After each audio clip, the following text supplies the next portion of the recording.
Umakyat na sa 27 ang bilang ng mga nasawing bakwit sa mga evacuation center mula nang sumiklab ang gulo sa Marawi City. Samantala ilang bala at bahagi ng baril ang natagpuan kasama ng mga donasyon para sa mga bakwit. May report si Rida Reyes.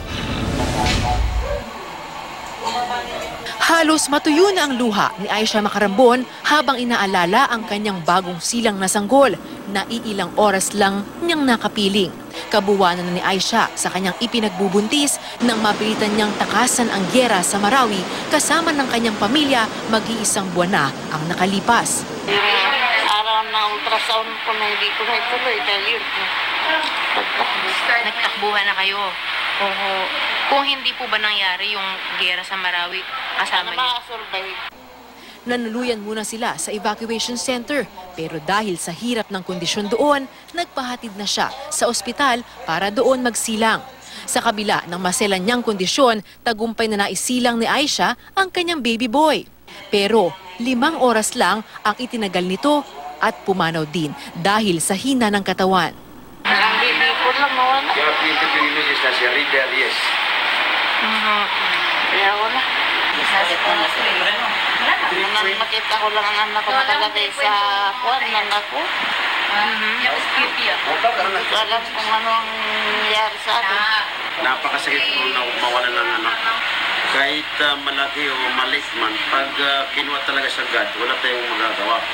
Ang anak ni Aisha, isa lang sa 27 bakwit na sumakabilang buhay simula ng sumiklab ang gulo sa Marawi. Ayon sa Department of Health, kasama na riyan ang 3 pang bakwit na namatay dahil sa pneumonia at dehydration sa mga evacuation center. Aminado ang DOH, apektado na ang kalusugan ng mga bakwit sa evacuation center o nakikitira sa ibang bahay. Karaniwang sakit daw nila ang sakit sa balat, komplikasyon sa baga, hypertension at mga waterborne diseases gaya ng pagtatae at amoebiasis. Remember, 36 days na ngayon. So, ang kinakain lang doon ay sardinas, noodles. So, what we expect? We really expect na magkakaroon ng bababang immune system ng isang tao. Yun talaga ang mangyari. Yan ang mangyari. May existing condition yes. At kung hindi ma-decongested ang evacuation center, magkakaroon ng magkakahawa-hawa. Ang evacuation center na ito sa Iligan City, sa 10 ang palikurang nagseserbisyo sa kulang-kulang 1,500 na individual. May mga araw din daw na biglang nawawala ang supply ng tubig gaya kahapon. Dami namin na yung tubig na nakakapos kami ng tubig. Pagkasyahin kung kung maglalaba, kung hindi ko naman masyadong yung tubig, i-off na lang yung ganun. Para may ways na matipid. May mga bata ring may LDM na, habang hirap naman sa banta ng heat stroke ang mga may edad. Siya ko na mainit na konti. Mainit daw dito daw, nahirapan siya dito. Sobrang init. We already provided jerry cans. I think we distributed more than 4,000 jerry cans to the evacuation centers and to the home base. Plus, Aquatab and Hyposol. As of now, nag-start na kami ng psychosocial debriefing sa mental health program. Patuloy naman ang pagdating ng relief goods sa mga apektadong residente.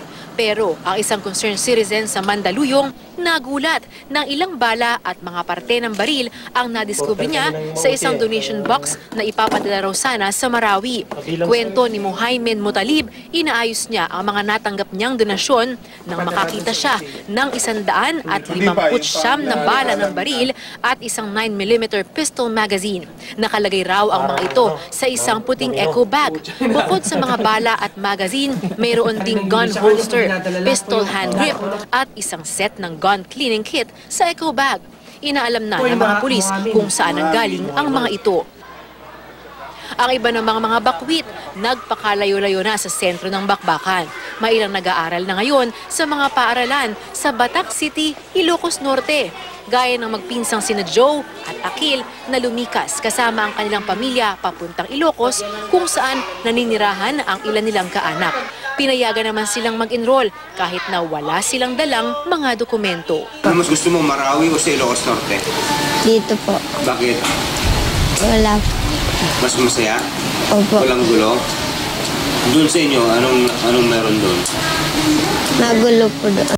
Mula rito sa Iligan City, Rida Reyes, GMA News.